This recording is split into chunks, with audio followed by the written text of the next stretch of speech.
Hey guys, what's up? This is Uri Peleg, and in this video I'm going to be covering a hand that was played between Doug, Polk, and Mariano. It's a pretty wild hand, huge pot, lots of chips go flying.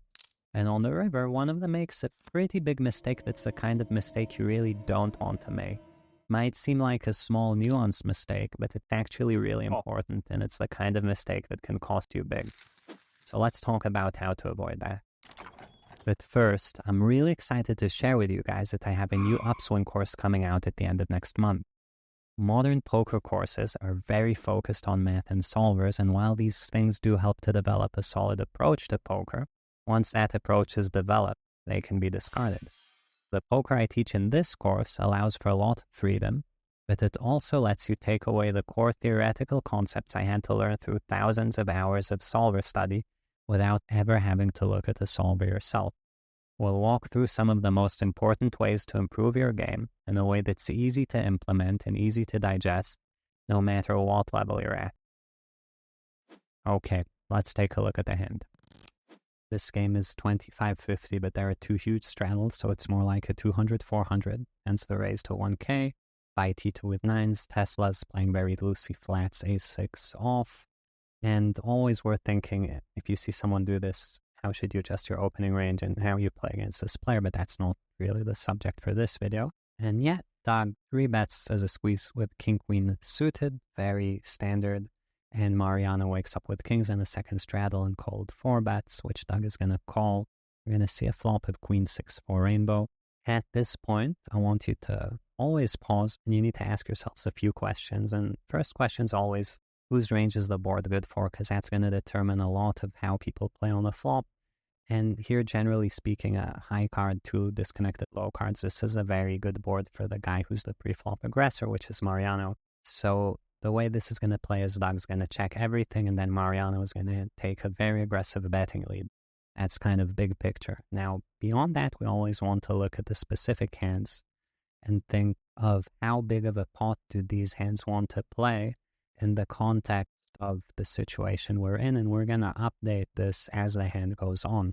And this is what's going to help us deal with the fact that, these guys have 200K behind, which might sound crazy, but yeah, lots of money behind. So how big of a pot does kings want to play? So that the answer here would be, generally speaking, very big. You're only losing to aces and queens realistically. I don't think Doug is going to have 6s or 4s or 6-4 suited.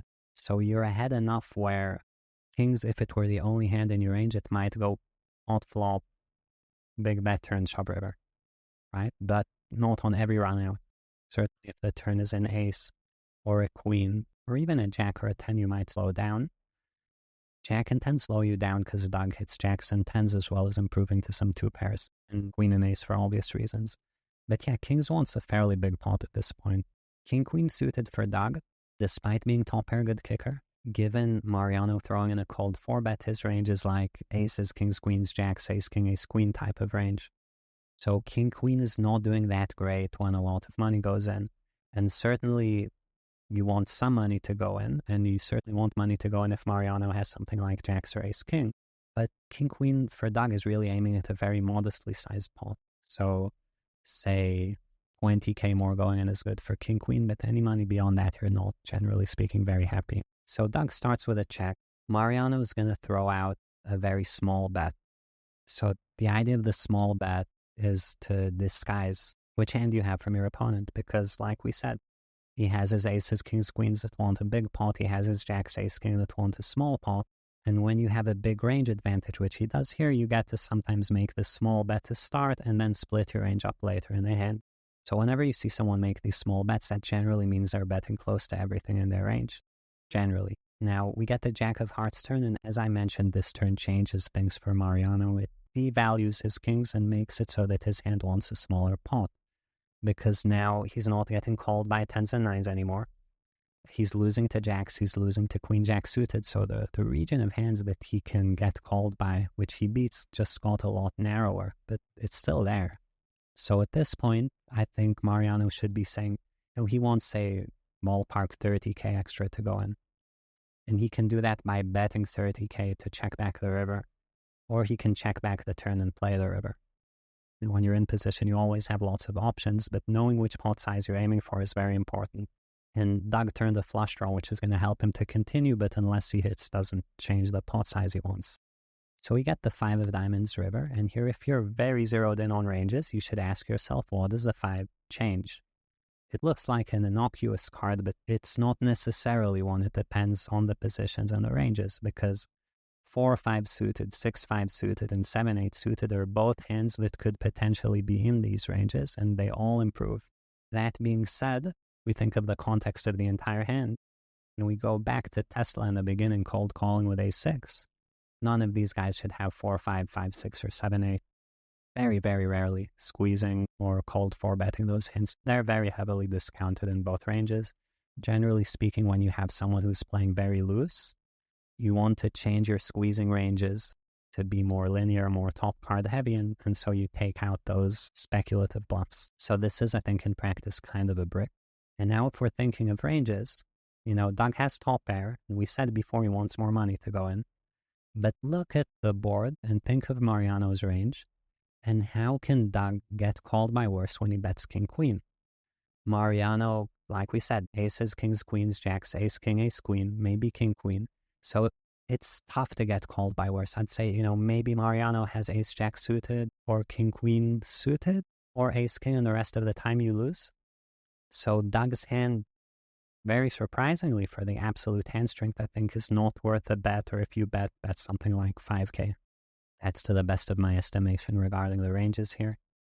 Just very, very tough for Mariano to have a worse hand that's not nothing. So Doug bets 15K and Mariano snap calls. And here I think is the crux of the hand in a way, where, in my opinion, Doug shouldn't have bet so big. And I think this is a mistake, but I'll call it a small mistake. And you could argue with me because you have to be very, very accurate with ranges. And if I'm very off, it's maybe a good play. And at worst, in terms of the type of mistake, it's a mistake of not being very clear on how ultra-tight full-ring ranges play, and like squeeze and cold 4-bet spots. And remember, the cutoff with 2 straddles is like an EP raise, and all these ranges are extremely tight. So Doug might have missed a bit there, but it's not a big mistake in the sense of it's a small misunderstanding. But Mariano snap calling, unless he's thinking hyper fast, and maybe is, and this is his decision. But I think it's him not thinking through his options all the way through, because like we said, kings wants around 30K extra in a pot. And which hands does Doug have in his range that beat kings? Queen jack suited, pocket jacks, pocket queens, maybe pocket aces. Which of those hands would have played like this? And the answer is, in theory, every size is balanced and trapped, etc. But that's more true on the flop, where you bet 8K with your entire range. Once we get to the river in these unique situations, a lot of players, when they bet 15K, they have a bluff or a hand that's worth 15K, but they won't have pocket queens or pocket jacks. Those hands would try to go for a lot more.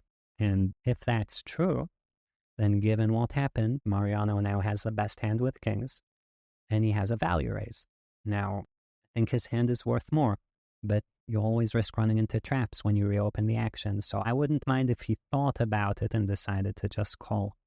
But I feel like not thinking about it is generally an error. And in this spot, if Mariano has ace king and he faces this bet, maybe he should bluff raise. If he has kings or aces, he should value raise. And always, whenever you're in a hand, it's very, very important to think of all the options and not let your opponent get away with determining the pot size. Because in a way, these guys are both trying to navigate and deceive each other and get to the appropriate pot size. And if we're kind of talking about all types of mistake each player made, maybe they each navigated to the wrong pot size, and maybe Mariano was a bit too intimidated by the stakes or the situation, or he was a bit tired, and he said, I'm just giving my opponent credit, and I don't want to reopen the action. I don't want to get shoved on this deep.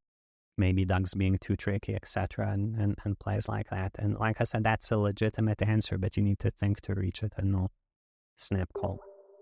Okay, so I've got another video coming out next week, and if you guys are interested in getting the poker blueprint, you can find a link in the description below and pre-register. Hope you guys enjoyed it. See you guys next time.